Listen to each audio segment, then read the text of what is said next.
चलो, तो अपने क्या बोला था कि अगर मैं ये बोल रहा था कि अगर आपको ऑर्गेनिक केमिस्ट्री पढ़ना है तो इसका हम लोग सबसे पहले डेफिनेशन में बताया था कि ऑर्गेनिक केमिस्ट्री किसको बोलते हैं। मैंने बताया था कि ऐसा केमिस्ट्री की ऐसा ब्रांच जिसके अंतर्गत ऑर्गेनिक कंपाउंड का स्टडी करी जाती है, उस केमिस्ट्री को हम लोग ऑर्गेनिक केमिस्ट्री बोलते हैं। यही बता के रखा था ना।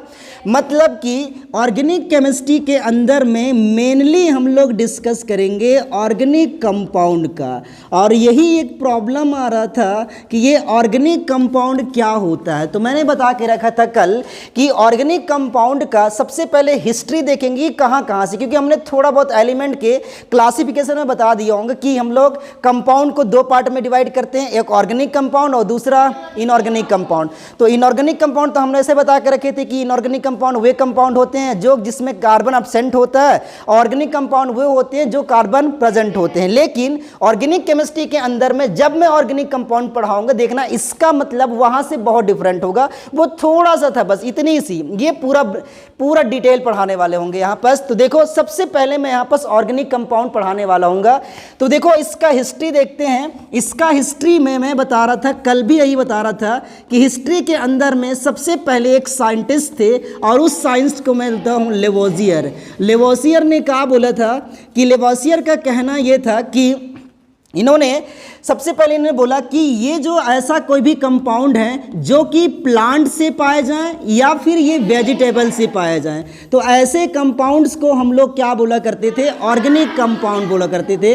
मतलब इन लोग से, प्लांट और वेजिटेबल से जो भी कंपाउंड मिला करता था, उसी कंपाउंड का नाम हम लोग दिया करते थे ऑर्गेनिक कंपाउंड। ये क्या नाम हो जाएगा इसका, ऑर्गेनिक कंपाउंड। अगर हिंदी में आगे लिखना चाहो तो क्या लिख सकते हो बेटा, कार्बनिक यौगिक। लेकिन एक प्रॉब्लम यह था कि प्लांट और वेजिटेबल का स्टडी जिस किंगडम के अंदर में करी जाती है उसको हम लोग क्या बोलते हैं, प्लांट किंगडम। इसका मतलब ये तो बात समझ में आ गया कि प्लांट किंगडम से जो, अरे कैसे लिखते हैं, किंगडम, प्लांट किंगडम से जो भी कंपाउंड ऑब्जर्व हो जी, जो भी कंपाउंड हमको मिलेगा उसी कंपाउंड का नाम हो जाएगा ऑर्गेनिक कंपाउंड।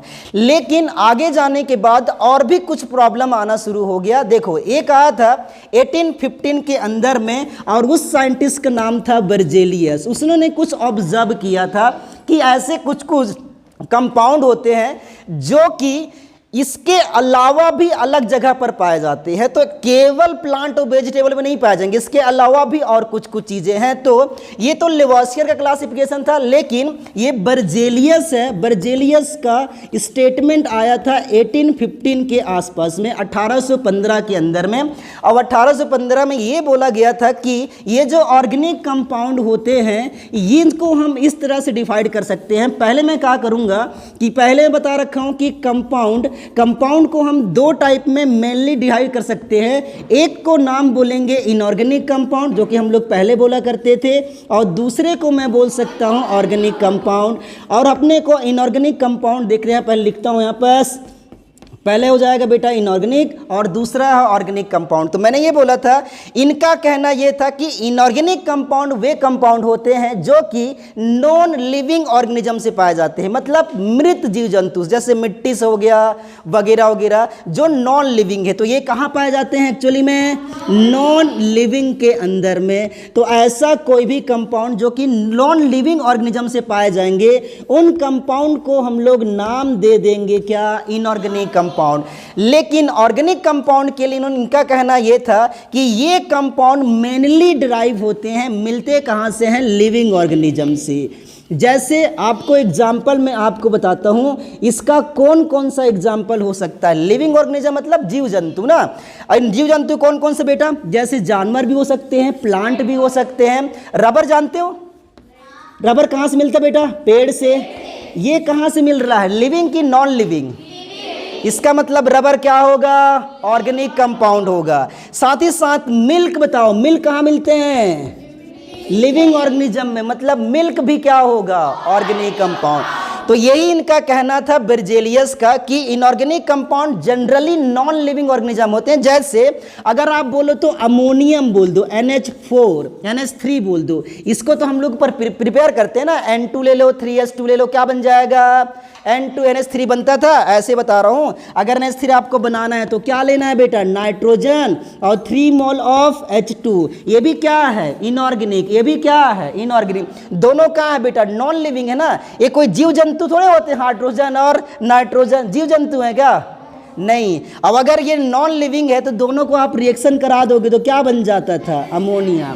यहाँ बस ये भी क्या है, इनऑर्गेनिक कंपाउंड है, ये भी क्या है, इनऑर्गेनिक कंपाउंड, ये भी इनऑर्गेनिक कंपाउंड है। इसका मतलब ये तो समझ में आ गया कि नॉन लिविंग का क्या मतलब है।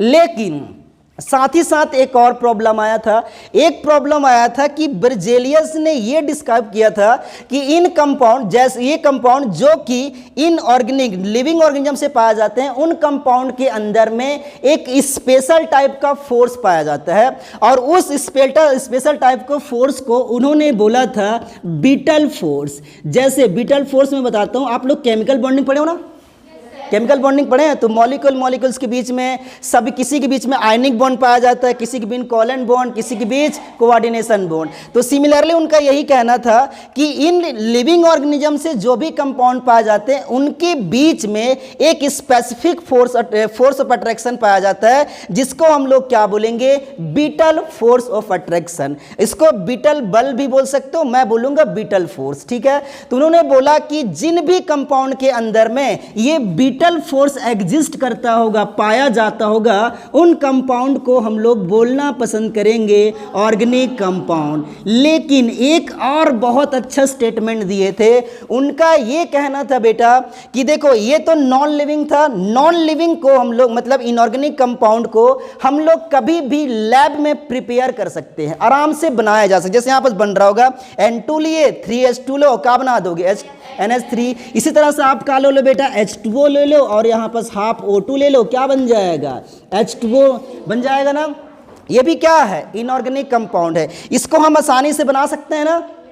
लेकिन ऑर्गेनिक कंपाउंड, मिल्क को बना के दिखाओ, मिल्क को बनाओगे, नहीं, वो तो हमेशा कहाँ से मिलते हैं, या तो गाय भैंस फलाना इन सब से मिलता है ना। तो इसका मतलब ये है कि इसको हम बना नहीं सकते हैं। तो एक पॉइंट और कहीं पर बना के लिख लेना, इंपॉर्टेंट पॉइंट, कि इसको हम लोग सिंथेसिस नहीं कर सकते हैं, मतलब बनाया नहीं जा सकता है। तो इसका लिख सकते हैं कि इसका संश्लेषण नहीं किया जा सकता। मैं लिखूंगा संश्लेषण और क्रॉस कर दूंगा, जबकि इनऑर्गेनिक कंपाउंड का संश्लेषण किया जा सकता है। स्क्रीन पे तो आ जा रहा होगा मेरे ख्याल से, संश्लेषण और यहाँ राइट लगा दूंगा तो किया जा सकता है। ये हो गया बेटा इसका जनरली इंपॉर्टेंट पॉइंट है। लेकिन आगे जाने के बाद ये जो थ्योरी लिखा हूं संश्लेषण और संश्लेषण नहीं, वो आपको आगे जाके फेल्ड हो जाएगा। ठीक है, समझ में आ गया, जरा कॉपी करो, मजा आया, कर लिया है। अब देखो, अब ध्यान से देखते जाना कि हमने ये बोला था कि ऑर्गेनिक कंपाउंड को संश्लेषण नहीं किया जा सकता है, जबकि इनऑर्गेनिक कंपाउंड को संश्लेषित किया जा सकता है। इसी के रेफरेंस में हॉलर 1828 में एक साइंटिस्ट थे, ये एक्चुअल में ऐसे बोलते हैं हॉलर साइंटिस्ट। ये कब था बेटा, 1828 की बात है। इन्होंने एक एक्सपेरिमेंट कर रहे थे, अचानक से उन्होंने लिया था अमोनियम साइनाइड, क्या लिया था, NH4CNO। ये अमोनियम साइनाइड है बेटा, इसका नाम लिख लेना, अमोनियम साइनाइड, साइनेट बोलते हैं, साइनेट। अगर ये अमोनियम साइनाइड को उसने हीट किया था, जब इसको चाहो तो आप हीट लिख लो या डेल बना दो, दोनों की बात एक ही होता है।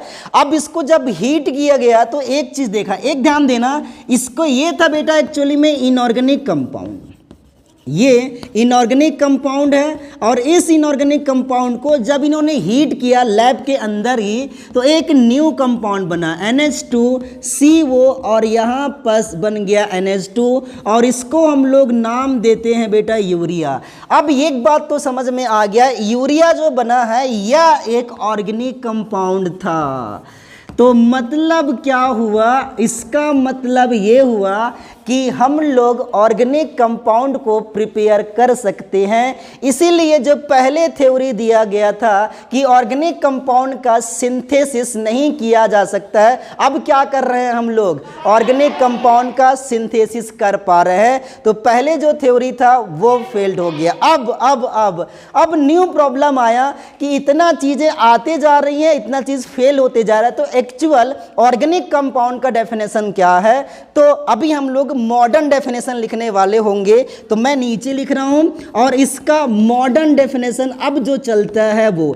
अच्छा, बहुत बुक्स के अंदर में और अलग टाइप का मिल जाएगा कि ऑर्गेनिक कंपाउंड उसको बोलते हैं जिसमें कार्बन प्रेजेंट होता है वगैरह वगैरह, लेकिन हमको लेटेस्ट जो ऑर्गेनिक कंपाउंड के अंदर पढ़ना है उसका डेफिनेशन देखिए क्या होता है। उसके अंदर में इसका मॉडर्न डेफिनेशन अगर मैं लिखूं तो क्या लिख सकता हूं।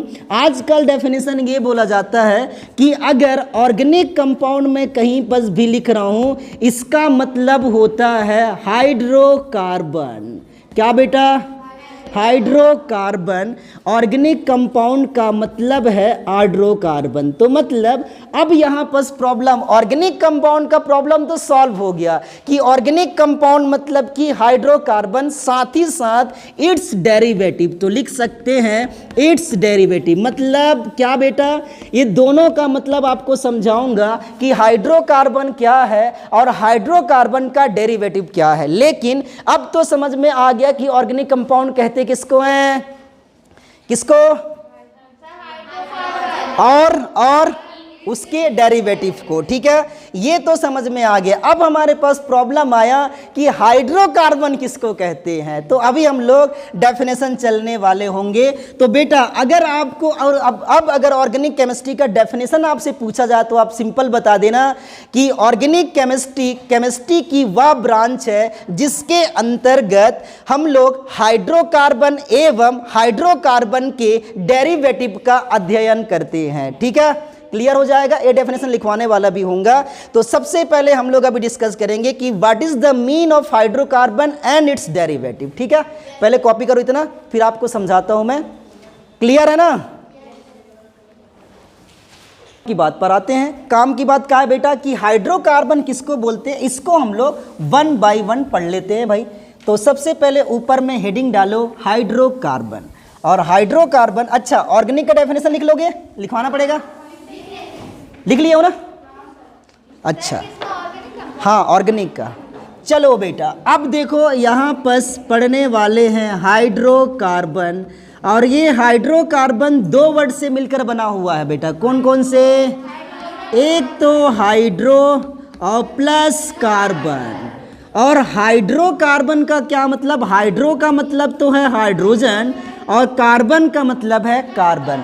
मतलब ऐसा कंपाउंड जो केवल कार्बन और हाइड्रोजन से मिलकर बनते हैं उनको हम लोग हाइड्रोकार्बन्स बोल देते हैं। ठीक है, तो सबसे पहले हम लोग ये तो समझ गए। अब यहाँ पर पढ़ने वाले होंगे, जैसे कुछ एग्जाम्पल मैं देता हूँ। एग्जाम्पल अगर मैं ऐसे लिख दूँ कार्बन H, यहाँ पर H और यहाँ पर H, बताओ ये जो कंपाउंड दिख रहा है ये कंपाउंड केवल कार्बन और हाइड्रोजन से मिलकर बने हैं क्या?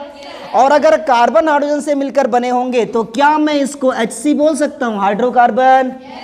इसी तरह से आगे और लिख लो, H लिख लो यहाँ पर कुछ इस तरह से, ये इस तरह से मैंने लिख दिया है। बताओ बेटा ये भी केवल और केवल हाइड्रोकार्बन से मिलकर बना है? नहीं, ये हाइड्रोकार्बन है कि नहीं?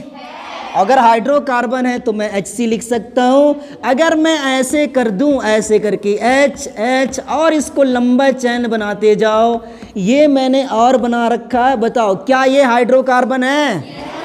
अच्छा, ये तो समझ में आ गया। लेकिन एक बात और समझ में आनी चाहिए कि मैं हाइड्रोकार्बन का व्युत्पन्न या हाइड्रोकार्बन का डेरिवेटिव बोला था, उसका क्या मतलब है। तो समझते हैं। देखो इनमें से कोई भी हाइड्रोकार्बन को आप पकड़ो, H यहाँ पर H, यहाँ पर H, ये H, इसमें से क्या करो बेटा, एक हाइड्रोजन को यहाँ से निकाल दो। क्या करना है? अगर एक हाइड्रोजन को निकालूंगा इसके जगह पर आप कोई दूसरा ग्रुप लगा दो, मतलब जो कि हाइड्रोकार्बन ना हो। फॉर एग्जांपल मैं यहाँ पर क्लोरीन लगा दे रहा हूँ। क्या लगा रहा हूँ? तो अगर मैं ऐसे लगा दूं तो यहाँ पर H नहीं, यहाँ पर H किस हाइड्रोजन को निकाला हूँ? ये वाली हाइड्रोजन को। तो ये तो बाहर निकल गया होगा, यहाँ क्या जुड़ जाएगा बेटा? क्लोरीन। अब बताओ क्या ये हाइड्रोकार्बन है? लेकिन ये उत्पन्न कहाँ से हुआ है? हाइड्रोकार्बन से। इसलिए इसको क्या बोलते हैं? हाइड्रोकार्बन का डेरिवेटिव या हाइड्रोकार्बन का व्युत्पन्न। तो ये है HC derivative, hydrocarbon derivative. Clear हो गया? इसी तरह से आप इसमें से पकड़ो, इसमें से क्या करो, अगर मैं ऊपर बना लेता हूँ, जगह कम मेरे पास, कहाँ पर बनाओ, यहाँ पर बना लेते हैं। और अगर मैं ऐसे लिख रहा हूँ तो देखो H, यहाँ पर लिख लो H, H, यहाँ पर H, यहाँ पर H, यहाँ मैं क्या करूँगा बेटा, यहाँ से 2 हाइड्रोजन को बाहर निकाल दूंगा, कहीं से भी निकाल दो। अगर 2 हाइड्रोजन को मैं बाहर निकाल दे रहा हूँ और इसके जगह पर मैं पहले -2H कर रहा हूँ और यहाँ पर 2 क्लोरीन लगा देता हूँ, 2Cl लगा देता हूँ, तो यहाँ पर क्या आ जाएगा, क्लोरीन आ जाएगा ना। और अगर ऐसा होगा तो देखो H बन जाएगा, यहाँ पर H, यहाँ पर H, कितने तो हैं, हाँ, यहाँ पर H, यहाँ पर Cl और यहाँ पर क्या बन जाएगा, Cl। बताओ ये हाइड्रोकार्बन है नहीं, लेकिन क्या है ये, हाइड्रोकार्बन का डेरिवेटिव। समझ में आ गया। तो इन सारे चीज़ों का स्टडी किया जाएगा, ये सारा चीज़ को हम लोग बोलेंगे ऑर्गेनिक केमिस्ट्री। तो 2 चीज़ कॉन्सेप्ट क्लियर हो गया होगा, एक तो हाइड्रोकार्बन और दूसरा हाइड्रोकार्बन का डेरिवेटिव। क्लियर? जरा जेरॉक्स करो, फिर आगे समझाता हूँ। जिसको भी लगा हो नहीं समझ में आया जरूर बताना। को हाइड्रोकार्बन तो समझ में आ गया बेटा। अगर हाइड्रोकार्बन समझ में आ गया तो अब हम लोग पढ़ने वाले हैं कि एक हाइड्रोकार्बन को हम किस तरह से रिप्रेजेंट करेंगे। तो अब हेडिंग डालोगे रिप्रेजेंटेशन ऑफ हाइड्रोकार्बन। इसके बाद मैं आपको समझाऊंगा क्लासिफिकेशन, लेकिन सबसे पहले रिप्रेजेंटेशन पढ़ लेते हैं। तो चलो सबसे पहले लिखो representation of hydrocarbon. Representation of hydrocarbon. देखो बेटा, इसमें सबसे पहला मेथड आता है जिसको हम लोग बोलते हैं चैन मेथड या चैन रिप्रेजेंटेशन। इसको हम स्ट्रक्चरल मेथड भी बोलते हैं, स्ट्रक्चरल मेथड, या इसी को बोला जाता है चैन मेथड। चैन रिप्रेजेंटेशन लिख सकते हो, तो मैं चैन रिप्रेजेंटेशन लिख रहा हूँ। देखो कुछ नहीं, लेकिन इससे पहले मुझे एक चीज़ और पढ़ाना पड़ेगा, वो है बैलेंसी ऑफ कार्बन एटम। थोड़ा सा मैं समझा देता हूँ उधर, हालांकि हम लोग को आता है, केमिकल बॉन्डिंग पढ़ ली है। तो रिप्रेजेंटेशन करना है बेटा, कुछ नहीं। देखो अगर आपको बोलोगे तो मैं इसका बैलेंसी के बारे में थोड़ा बता देता हूँ। ये आपको पहले लिखना था बैलेंसी ऑफ कार्बन, हालांकि तुम लोग लिखने की जरूरत नहीं पड़ेगी, हम लोग को ऑलरेडी पता है कि कार्बन का इलेक्ट्रॉनिक कन्फिगरेशन निकालोगे तो बैलेंस शेल में कितने इलेक्ट्रॉन आते हैं, 4। अब अगर 4, क्योंकि 14 ग्रुप से है, अगर 14 ग्रुप से मतलब 4 बैलेंस इलेक्ट्रॉन आएंगे। अगर 4 बैलेंस इलेक्ट्रॉन आ रहा होगा, इसका मतलब ये कितना बॉन्ड बनाएगा, 4। अगर 4 बॉन्ड बनाएगा तो आप ऐसे बना सकते हो, लेकिन ये हो गया। लेकिन इससे ये किस तरह से, कहीं पर भी देखोगे तो ये बताने की जरूरत नहीं है, आप चाहो तो ऐसे भी कर सकते हो। कार्बन डबल बॉन्ड, ये हम लोग केमिकल बॉन्डिंग के अंदर में पढ़ चुके हैं, इसलिए इसको मैं ज़्यादा डिटेल नहीं पढ़ाऊंगा, हम लोग सीधा यहीं शुरू करते हैं। लेकिन इससे पहले स्ट्रक्चर मेथड से पहले एक और मेथड आता है जिसको डॉट मेथड बोला जाता है, डॉट रिप्रेजेंटेशन या लेविस रिप्रेजेंटेशन। तो सबसे पहले हम लोग यहाँ पर लिखेंगे लेविस डॉट स्ट्रक्चर नहीं बेटा, इसको लेविस मेथड बोलते हैं या लेविस रिप्रेजेंटेशन बोला जाता है।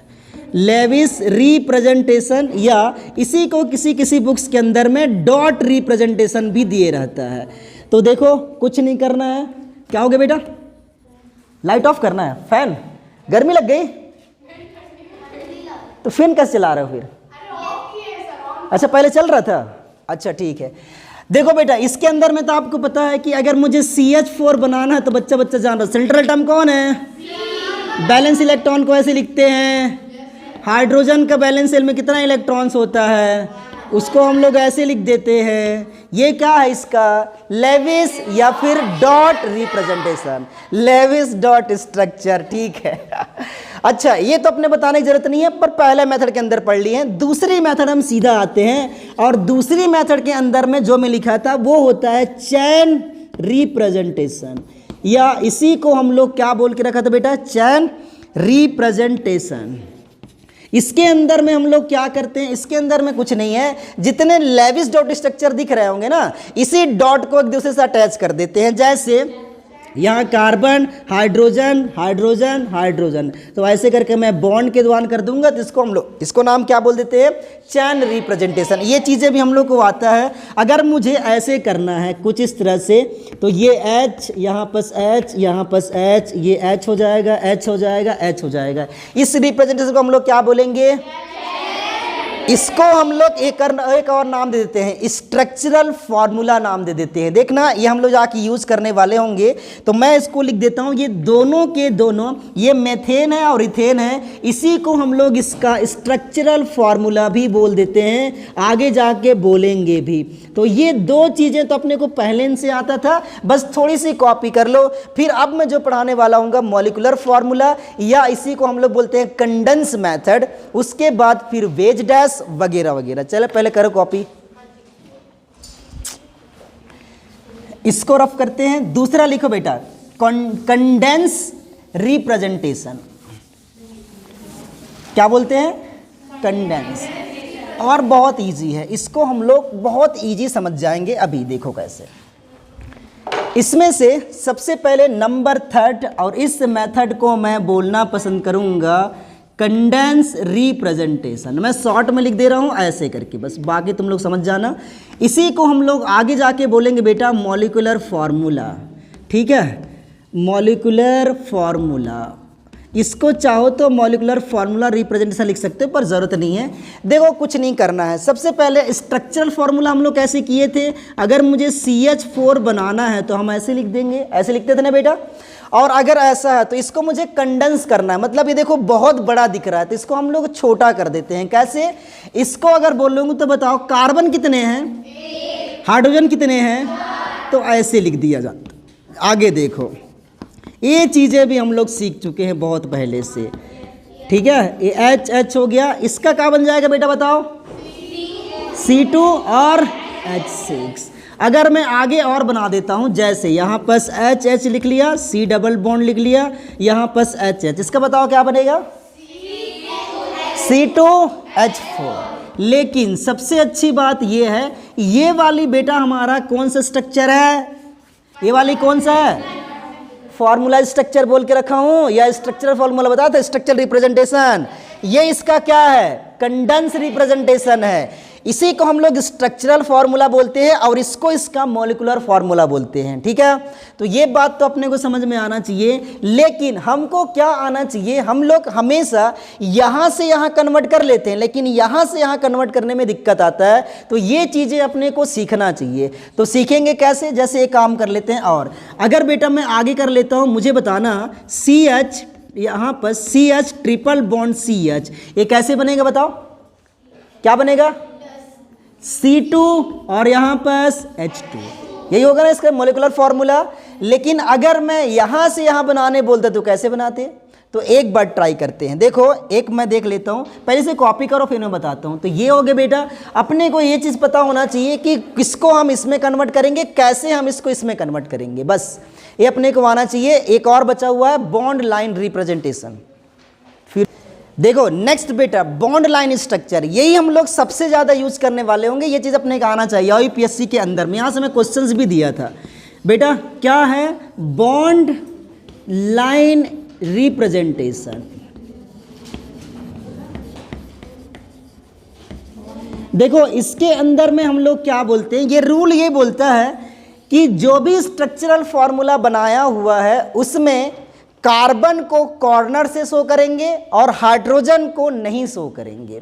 जैसे फॉर एग्जांपल अगर मैं इसकी बात करूं, किसकी, इसकी बात करता हूं, तो बताओ कार्बन कितने हैं बेटा, तो हम ऐसे शो कर देंगे। अगर ऐसे लिखा मिल जाए तो समझ जाना यहाँ एक कॉर्नर एक कॉर्नर, क्या यहाँ पास कार्बन, और इस कार्बन में कितने हाइड्रोजन होंगे भाई, एक तो बॉन्ड बना चुका है, 4 बॉन्ड बनाता है, 1 2 3 ऐसे। जैसे मैं और बनाता हूं एक एग्जांपल के लिए, देखो अगर मैं ऐसे ऐसे ऐसे बना देता हूं ना, तो बताओ इसमें कितने कार्बन होंगे, कितने, 1 2 3 4, नंबर दे दो 1 2 3 4। हाइड्रोजन कितने होंगे बेटा, तो पहले हाइड्रोजन लगाना सीखते हैं ना।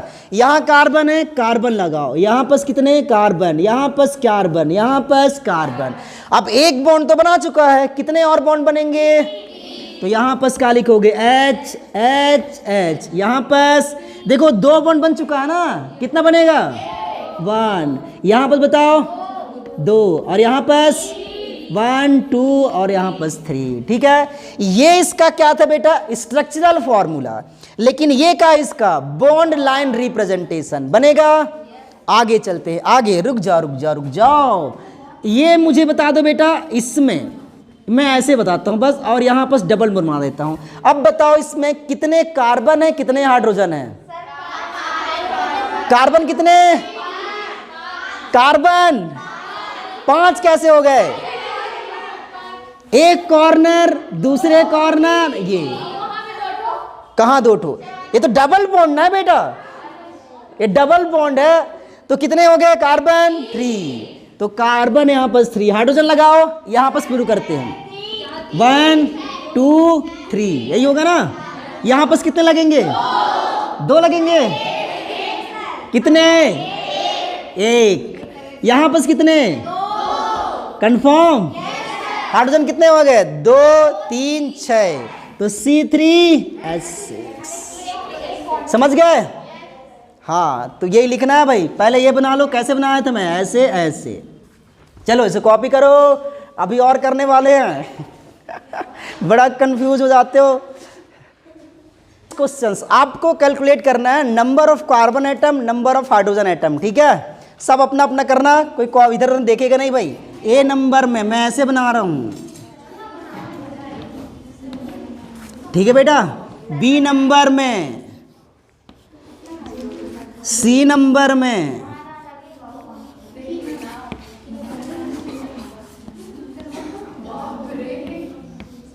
चलो इन तीनों में बताओ नंबर ऑफ कार्बन एटम कितने हैं, as well as number of hydrogen atom कितने हैं।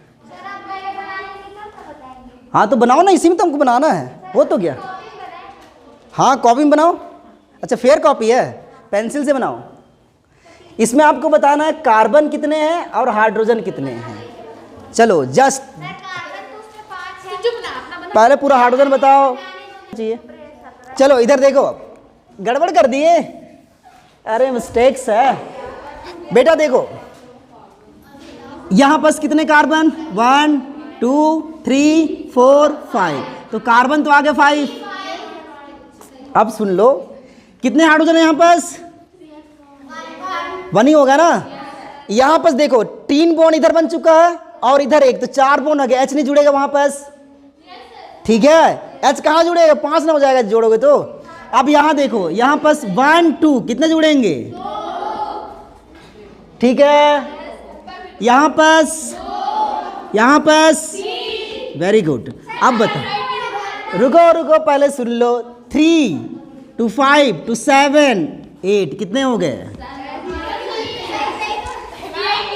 रुको रुको रुको, पहले वाला सही है ना। इधर देखो, और इसका बताओ। इसका मेरे ख्याल से बहुत लोग कर लिए होंगे।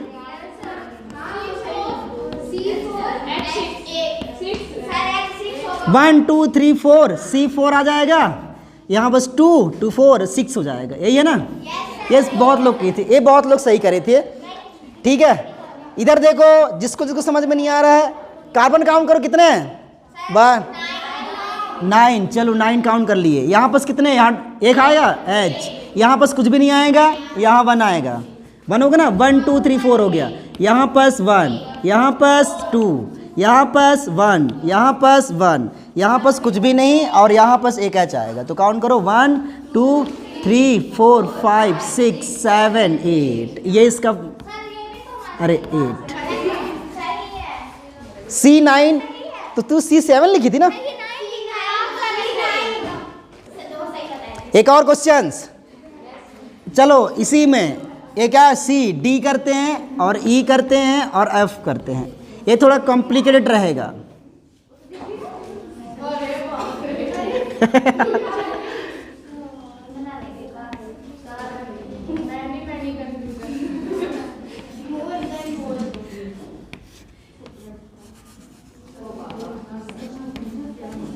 ठीक है, इसमें करो और इसमें करके दिखाओ।